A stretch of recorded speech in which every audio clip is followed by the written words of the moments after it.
A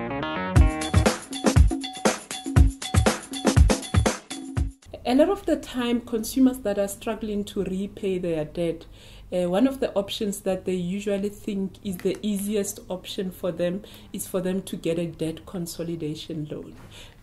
In real terms, a debt consolidation loan should be instances where you get a lump sum loan that you use to settle your other accounts, and then at the end of the day you are just left with one loan, which would be the consolidation loan.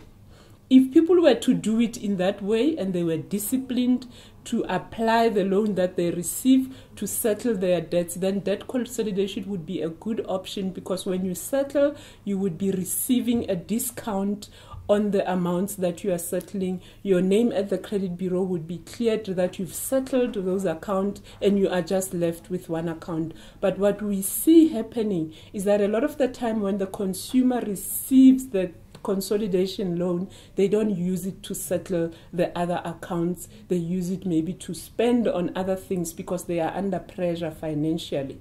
So at the end of the day, it does not help the situation. It makes the situation worse, because now you are left with the other debts that you already had, plus the consolidation loan, which means that your monthly repayments would be increasing. So if you want to consider debt consolidation, make sure that you have the discipline to repay the other amounts and then to not get additional debt and stick it to that. If you do that, it might work. If you have a bond and you have equity in your bond, which means that you have extra money in your bond, it might be the best way to consolidate your debt, because the reality is that the interest rate that is charged on a bond is much lower than on a personal loan. The maximum for a mortgage agreement is about 17%, whereas a personal loan you can end up paying up to 32% in interest.